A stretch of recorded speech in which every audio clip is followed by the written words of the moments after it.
के नुमाइंदगान का शुक्रगुजार हूँ। आज हम फिर शहबाज शरीफ साहब के उस केस में पेश हुए जो उन्होंने इमरान अहमद नियाज़ी के ख़िलाफ़ 2017 में दायर किया था, जिसमें इमरान नियाज़ी के ख़िलाफ़ एक हत्क इज़्ज़त का दावा दायर किया गया।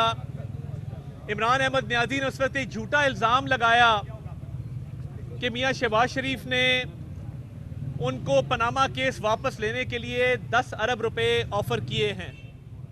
आज इस केस में मेरे पर जिरा हुई और मैंने कोर्ट के रूबरू तमाम सवालात के जवाब दिए कि इस झूठे मनगढ़ंत बेबुनियाद बयान से जो इमरान अहमद नियाज़ी ने 2017 में दिया, उससे ना सिर्फ शहबाज शरीफ साहब की साख को मुतासर करने की कोशिश की, बल्कि एक झूठा प्रोपेगेंडा किया जो तमाम अखबारात में शाया हुआ, जो मुख्तलिफ टीवी प्रोग्राम्स के अंदर उसको दोहराया गया और उसमें इन इल्ज़ामात की बुनियाद पर सियासत की गई। तो ये झूठे इल्ज़ामात, इसका जवाब देना होगा। देखिए, पहले ही बहुत सारी अदालतों में जो हत्क इज़्ज़त के दावे हुए थे, मैंने पिछली मरतबा भी जिक्र किया कि एक बैरून मुल्क बैठा शख्स, उसके खिलाफ लंदन की अदालत ने भी एक ऑर्डर पास किया और उसको झूठा करार दिया। उसने पाक फौज पे, इदारों पे इल्ज़ामात लगाए जो झूठे साबित हुए लंदन की अदालत में, और उसको ना सिर्फ हर्जाना देना पड़ा बल्कि जितना कोर्ट के अखराजात थे वो भी अदा करने पड़े हैं। एक सर्टिफाइड झूठा डिक्लेयर हुआ मुल्क से बाहर बैठा तहरीक इंसाफ का एक कारकुन, एक शख्स जो दिन रात पाकिस्तान के खिलाफ प्रोपेगेंडा में मसरूफ़ अमल है। इसी तरह इकोनॉमिस्ट लंदन का एक बहुत ही मायानाज, बहुत ही मारूफ जरीदा है जिसके अंदर ओवन बेनेट जोन्स, एक बड़े मारूफ सहाफ़ी, उन्होंने कल एक स्टोरी शाया की कि इमरान अहमद नियाज़ी के जितने फैसले हैं वो कॉम्पिटेंस की बुनियाद पे, गवर्नेंस की बुनियाद पे, मुल्क के बेहतरीन मफाद में नहीं होते थे। वो एक रूहानियत का लिबादा ओढ़े उनकी अहलिया असरअंदाज होती थी सरकारी फैसलों के ऊपर। वो बताती थी कि कौन सी तैनाती कहाँ होगी, कौन से मुल्क के साथ अच्छे ताल्लुकात होंगे, किस मुल्क के साथ थोड़ा सा रिजर्व ताल्लुकात रखने हैं। और ये तमाम मामला जो रूहानियत के लिबादे में था, ये बाकायदा सुपरस्टिशन की बुनियाद पे, लफ्ज़ यूज़ हुआ है सुपरस्टिशन, तो ये बाकायदा एक उनकी अपना एक रूहानियत का आइडिया था जिसके तहत ये फैसले किए जाते थे। और ये तमाम फैसलों पर वो ना सिर्फ असरअंदाज होती थी बल्कि वो इंश्योर करती थी कि ये हर फैसला उस पर अमल दरामद हो। तो ये आज के दौर में भी इस तरह की सुपरस्टिशंस करना, इस तरह के मामलात करना जिनका लॉजिक के साथ, रीजनिंग के साथ, और गवर्नेंस और पॉलिटिक्स एक आर्ट है जिसके अंदर आपको एक्सपर्ट ओपिनियन चाहिए होता है। फॉरेन पॉलिसी के एक्सपर्ट्स होते हैं, वो आपको बताते हैं कि फॉरेन पॉलिसी में आगे कैसे बढ़ना है। इकोनॉमी के एक्सपर्ट्स होते हैं, वो आपको बताते हैं कि इकोनॉमी में आगे कैसे बढ़ना है। और हर फील्ड का एक स्पेशलिस्ट होता है। मगर लंदन के जरीदे ने यह कहा है कि ये एक्सपर्ट को नहीं पूछते थे, ना फॉरेन पॉलिसी में, ना इकोनॉमी के हवाले से, ना डोमेस्टिक पॉलिसी के हवाले से, और ना ही मुल्क को आगे लेके जाने के हवाले से। ये तमाम तर फैसले उनकी एहलिया बताती थी, बुशरा बीबी, कि ये फैसले किस बुनियाद पे करने हैं। और उस बुनियाद पे आपने देखा बुज़दार को वज़ीर आला लगाया गया। उस बुनियाद पे आपने देखा कि बहुत बहुत अहम फैसले इस मुल्क के, जिनका ताल्लुक मुल्क की सालमियत, मुल्क की आगे बढ़ने से था, मुल्क की तरक्की के साथ था, वो तमाम फैसले इस सुपरस्टिशन के अंदर किए गए। और एक बंदा जो इस तरह के मामलात के तहत गवर्नेंस को चलाता हो, ये इंतहाई अफसोसनाक है। और जो झूठे इल्ज़ामात उसने पूरी दुनिया पे लगाए धरनों के दौरान 2017 में, ये जो शहबाज शरीफ साहब पे 10 अरब रुपए की ऑफर वाला इल्ज़ाम लगाया कि 10 अरब रुपए ले लो और ये पनामा केस वापस ले लो, ये कई बार दोहराया, ये टीवी प्रोग्राम्स में दोहराया, ये परेड ग्राउंड में जलसे के दौरान दोहराया, ये शौकत खानम पेशावर की तकरीब में दोहराया, ये कराची एयरपोर्ट पे कारकुनान से खिताब के दौरान दोहराया। इस शख्स की तारीख ये है कि ये जब बोलेगा झूठ बोलेगा, और जब फैसला करने पे आता है तो आज दुनिया के जरीदे ये कह रहे हैं कि फैसलों के पीछे एक पूरा सिस्टम था جھوٹ کا, بہتان کا, اور وہ تمام فیصلے وہ خاتون خانہ کرواتی تھیں. انہوں نے اپنا ہی روحانی سلسلہ بنایا تھا. بندہ پوچھے, دنیا کے اندر ادارے ہیں اور بڑے بڑے عالم فاضل مفتی صاحبان موجود ہیں جو دین کی تعلیم دیتے ہیں, جو عزت کی جگہ پہ ہیں. جامعہ ازہر ہے, دنیا کے اندر یونیورسٹیز ہیں. ہمارے ہاں انٹرنیشنل اسلامک یونیورسٹی ہے, ہمارے ہاں پیر صاحبان ہیں, مشائخ ہیں, مفتیان ہیں جو دین کی تعلیم دیتے ہیں اور لوگ باقاعدہ یہ تعلیم حاصل کرتے ہیں. تو یہ کون سی دین کی تعلیم تھی یا روحانیت تھی جس کا ذکر اس جریدے کے اندر ہوا ہے, جس کے تحت پاکستان کی تقدیر کے فیصلے سابق وزیر اعظم عمران خان کرتے تھے؟ اور ان کی سیاست جھوٹ, منافقت اور الزام تراشی کے علاوہ کچھ نہیں ہے. آج خیبر پختونخوا کے صوبے میں مجھے بتائیں کتنے ہسپتال, یونیورسٹیاں, کالج, کتنی سڑکیں بنی ہیں, کتنے میگا پروجیکٹ لے کے آئے ہیں. تصویر صاف کر لو, چپل کا ناپ دے دو, وکٹری کا نشان بنا دو, 4 نعرے لگا لو. وانا کے اندر جو ایک ہیروئک آپریشن ہوا, یہ اے پی ایس سے 10 گنا زیادہ بڑا سانحہ خدا نہ خواستہ ہو سکتا تھا. 550 سٹوڈنٹس تھے اور ان 550 سٹوڈنٹس کے حوالے سے جو پاک فوج نے بڑی مہارت, بڑی احتیاط اور بہادری دلیری سے وہ آپریشن کیا, کسی ایک بھی سٹوڈنٹ کا نقصان نہیں ہوا اور سارے دہشت گردوں کو جہنم واصل کیا. میں سمجھتا ہوں ہماری پاک فوج, ہماری فورسز خراج تحسین کے لائق ہیں, جنہوں نے پہلے جعفر ایکسپریس کی کنسپیریسی جو ہے اس کو فیل کیا اور اس کے بعد اب یہ وانا کیڈٹ کالج کے حوالے سے ایک مہارت کے ساتھ آپریشن کر کے 550 سٹوڈنٹس کی جانیں بچائی گئیں. اسی طرح بھی آئی بی ڈویژن نے اور سی ٹی ڈی نے وہ جو اسلام آباد کچہری کے باہر دھماکہ ہوا اس کے ہینڈلر, سہولت کاروں کو پکڑ لیا ہے اور ان سے تفتیش جاری ہے اور بہت پیش رفت ہوئی ہے اس کیس کے اندر بھی. اس کی مزید تفصیلات سے بھی آپ کو آگاہ کریں گے.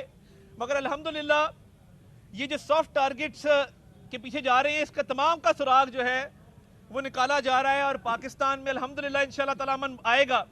اور یہ سافٹ ٹارگٹ کے پیچھے اس لیے جا رہے ہیں کیونکہ اب ان کی ہارڈ ٹارگٹ اچیو کرنے کی کیپیسٹی نہیں رہی, تو یہ اس لیے اس طرح کی حرکتیں کر رہے ہیں. مگر ہماری سیکیورٹی محفوظ ہاتھوں میں ہے. اور میں ایک بار پھر سری لنکن گورنمنٹ کا, سری لنکن کرکٹ ٹیم کا, ان کی مینجمنٹ کا, ان کے ہائی کمشنر کا شکریہ ادا کرتا ہوں. کل ہائی کمشنر میرے ساتھ تھے رات کے میچ کے اوپر اور قوم کو بھی مبارک, وزیر اعظم نے بھی دی, بابر اعظم نے سینچری سکور کی, ٹیم نے بڑی اچھی پرفارمنس دی. سری لنکن ہائی کمشنر کا میں نے خود شکریہ ادا کیا. اس میں ڈپلومیٹک چینلز بھی استعمال ہوئے اور میں سمجھتا ہوں کہ جس طریقے سے وزیر اعظم نے رول پلے کیا, محسن نقوی صاحب اس پر لگے رہے, ہائی کمشنر سے ملاقاتیں کی, فیلڈ مارشل سید عاصم منیر نے ان کے ہاں بات کی, ان کے جو ڈیفنس فورسز کے ہیڈ ہیں ان سے. تو یہ ایک ٹیم ورک کے تحت کرکٹ اس ملک کے اندر الحمدللہ جاری و ساری ہے اور محفوظ طریقے سے جاری رہے گا. ہم اس موقع پہ زمبابوے کی کرکٹ ٹیم جو پاکستان میں ٹرائی اینگولر سیریز کھیلنے آئی ہے ان کا بھی شکریہ ادا کرتے ہیں اور انشاءاللہ پاکستان میں کرکٹ جاری رہے گا, عوام کو اچھی کرکٹ دیکھنے کو ملے گی اور پاکستان انشاءاللہ تعالی پاکستان کا ہر شہری محفوظ رہے گا. کے دور میں جو ججز کو لگایا گیا تھا, آج انہی ججز کو جو ہے ٹرانسفر کرنے کی باتیں کی جا رہی ہے, لسٹیں مرتب کر دی گئی ہیں. یہ کب تک چلے گا؟ تیرا جج, میرا جج, اس کا جج, اس کا جج. دیکھیے, ایک تو مناسب نہیں ہے کہ آئینی ترمیم کے اوپر ہم اس طرح کا کامنٹ پاس کریں. یہ آئینی ترمیم کے تحت ایک پراپر پروسیجرز ہیں اور پراپر اس کا قانون کا اور ضابطہ جو ہے وہ باقاعدہ طور پہ بنایا گیا ہے. تو کوئی کسی کی پسند ناپسند پہ یہ فیصلے نہیں ہوتے, یہ فیصلے آئین اور قانون کے مطابق ہوتے ہیں اور پارلیمان اس ملک کا ایک بالادست ادارہ ہے جس کو قانون سازی کا بھی حق حاصل ہے اور آئینی ترمیم کا بھی حق حاصل ہے. انہوں نے ایک میرٹ بیس سسٹم بنایا ہے اس ملک کے اندر, سیپریشن آف پاورز کو دیکھتے ہوئے, جوڈیشری کے رول کو دیکھتے ہوئے, پارلیمان کے رول کو دیکھتے ہوئے. تو یہ ایسی کوئی بات نہیں ہے اور جو بھی تقرریاں ہو رہی ہیں وہ لیگل کمپٹنس پہ, وہ آبجیکٹیوٹی پہ اور مکمل طور پہ وہ میرٹ کے اوپر ہوں گی.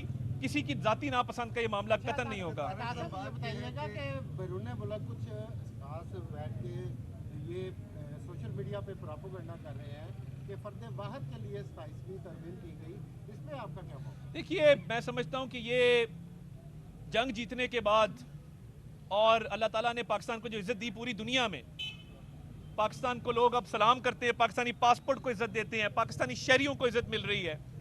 एक जंग हम जीते हैं तो वो उस पर तनकीद कौन करता है? तहरीक इंसाफ करती है या इंडिया और अफगानिस्तान करते हैं? तो सोशल मीडिया पे कई दफ़ा इनका बयानिया एक हो जाता है। तो ये मैं समझता हूँ कि मुल्क से बाहर बैठे जो लोग हैं उन्हें मैं दावत देता हूँ यहाँ पे सोशल मीडिया कॉन्फ्रेंस करें पाकिस्तान में आके, यहाँ पे आके बात करें इन चीज़ों पे। बाकी भी उनके रहनुमा यहीं पे है ना, इनकी सारे रहनुमा यहाँ पे बात करते हैं। अली मोहम्मद खान असेंबली में तकरीर करते हैं, बैरिस्टर गौहर यहाँ पे तकरीर करते हैं। तो ये बाहर बैठ के बातें कर देना फलां के लिए धमका के लिए, मैं समझता हूँ कि ये सिर्फ प्रोपेगेंडा है। और ये आए मुल्क के अंदर, मैं इनको दावत देता हूँ, इनकी सोशल मीडिया कॉन्फ्रेंस कराते हैं यहाँ पे आके, इन ख्यालात का इजहार यहाँ पाकिस्तान में करें। तारड़ साहब, 27वीं तरमीम के हवाले से एक तनकीद ये की जा रही है कि बड़ी उजलत में तरमीम पास की गई। आईने पाकिस्तान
में तरामीम की जा रही थी, पूरा उसका प्रोसेस अडॉप्ट नहीं किया गया।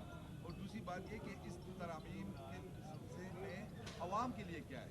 जी बहुत शुक्रिया। सबसे पहली बात तो ये है कि ये उजलत नहीं है। 2005-6 के अंदर चार्टर ऑफ डेमोक्रेसी के तहत ये बहस शुरू हुई कॉन्स्टिट्यूशनल कोर्ट की। शहीद मोहतरमा बेनज़ीर भुट्टो साहिबा का और हमारे कायद मियां नवाज शरीफ साहब का एक विजन था, जिसको ANP ने भी सपोर्ट किया, कि मुल्क के अंदर आईनी अदालत अलहदा होनी चाहिए ताकि आम आदमी, आम साइल जिसका केस जाता है आला अदालत तक, वो वक्त पर सुना जाए, उसको वेट ना करना पड़े और उसको फौरी इंसाफ मिले। अवाम के लिए तो ये है कि अब वो केसेस बिल्कुल मुख्तलिफ होंगे। और कई दफ़ा आईनी केसेस का टाइम बहुत ज़्यादा लगता था, 50% वक्त अदालत का वो आईनी केसेस में लगता था, तो अब वही वक्त जो है वो पाकिस्तान के शहरियों के लिए इस्तेमाल होगा। दूसरा, प्रोसेस मुकम्मल अपनाया गया है, लीगली जितने प्रोसेस थे सब मुकम्मल तौर पे कंप्लीट हुए। और इसके साथ साथ ये बड़ी अहम बात है कि ये डिबेट कई सालों से चल रही थी, कॉन्स्टिट्यूशनल कोर्ट की भी और बाकी भी जितने मामलात इन तरमीम में आए हैं, इस पर बड़ी सैर हासिल गुफ्तगू हुई है, सियासी मुशावरत हुई है। और ये कतन उजलत में काम नहीं किया गया। उजलत में काम वो किए जाते हैं जिन पर बहस ना हो, मुशावरत ना हो। ये तो देखिए ना, कई सालों से जो मामलात चल रहे थे, कभी ना कभी तो उसने होना था और वो सही वक्त पर हुआ है। देर आए दुरुस्त आए। थैंक यू जी, बहुत शुक्रिया।